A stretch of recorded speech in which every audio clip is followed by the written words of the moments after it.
Hi everyone, সবাই কেমন আছো? আশা করি ভালো আছো, সুস্থ আছো। আমিও ভালো আছি, সুস্থ আছি। তো দেখো দূরে কি দেখা যাচ্ছে, মা দক্ষিণেশ্বরের মায়ের কালীর মন্দির। তো এত সুন্দর পরিবেশটা লাগছিল, কি বলবো। খুব সকাল সকাল আমরা বেরিয়ে পড়েছিলাম মায়ের দর্শনে। তো মা না চাইলে হয়তো সহজেই দর্শন পাওয়া যায় না, কিন্তু আমরা হঠাৎ করেই প্ল্যান করে বেরিয়ে পড়েছিলাম। আমাদের সাথে ছিল আমার বাবুর বন্ধু ঈশান এবং তার মা, আমার ভালো বন্ধু। আমরা চারজনা মিলে বেরিয়ে গিয়েছিলাম। তো বাবুর গরমের ছুটিটাও রয়েছে, আর ওর শরীরটাও ভালো না, জ্বর হয়েছে। মায়ের মন্দিরে গিয়েছিলাম একটু ভালোভাবে পুজো দিতে।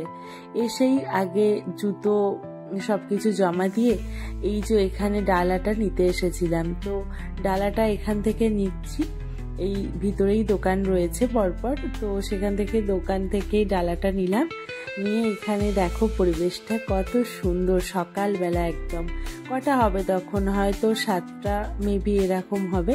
আর এই যে মায়ের মন্দির, অনেক দিন পর এবার এলাম আমরা। আর এই দেখো আমার বান্ধবীকে, ওকে কিন্তু খুব মিষ্টি লাগছিল। আর তোমরাই জানি ওকে কেমন লাগছে। আমার তো খুব মিষ্টি লাগছিল ওকে দেখতে। আর এই যে দুটিতে বসে পড়েছে ছবি তোলার জন্য। তো আমার ছেলের শরীরটা খুব একটা ভালো ছিল না, ওর জ্বর হয়েছিল। ও ছবি তোলার ইচ্ছে ছিল না, জোর করে এক প্রকার তোলা হয়েছে। আর এই যে আমি ভিডিও বানাচ্ছি, ডালাটা নেওয়া হয়ে গেছে।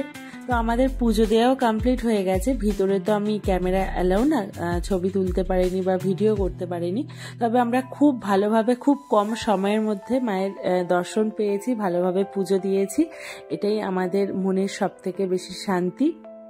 আর এই যে ওই গঙ্গার ধারটা একটু ঘুরতে এসেছিলাম। এই গঙ্গার ধারটা খুব ভালো লাগে, সকালবেলার একটা পরিবেশটাই আলাদা। যদিও প্রচণ্ড গরম সকাল থেকেই ছিল, সকাল থেকেই গরমটা ভালোই পড়েছিল সেই দিন, রোদের টেম্পারেচারটাও ভালো ছিল। তো যাই হোক, এবারে অনেকক্ষণ ঘোরাঘুরি করে ছবি টবি তুলে এবারে আমরা খাওয়ার দিকে রওনা হলাম।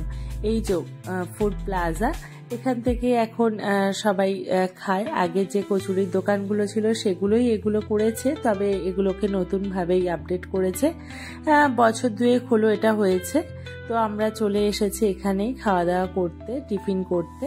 তো এখানে আমি নিয়েছিলাম লস্যি, কচুরি।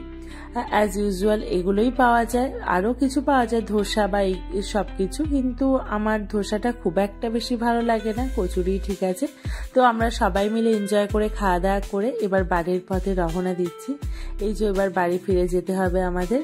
তো তোমরাই জানিও যে ব্লগটা কেমন লাগলো। যদি ভালো লাগে অবশ্যই সাবস্ক্রাইব করো, আমার চ্যানেলটির পাশে থেকো। আমি আবারও তোমাদের সামনে একটা ছোট্ট মিনি ব্লগ নিয়ে চলে আসবো। আর এই দেখো, এই জায়গাটা ডানকুনির এত ভালো লাগে। প্রত্যেকবারই যখন পুজো দিয়ে ফিরি বা কোনো জায়গা থেকে ফিরি, এই জায়গাটা আমার অদ্ভুতভাবে ভালো লাগে। চারিদিকে ঝিল আর মাঝখানটা মানে ফ্ল্যাটগুলো রয়েছে, তো পরিবেশটাই একটা আলাদা। তো ঈশান, ওর মা, ওরা সবাই চলে গেল, আমরাও বেরিয়ে গেলাম। তো এটা একটা ছিল ছোট্ট ব্লগ। তোমরা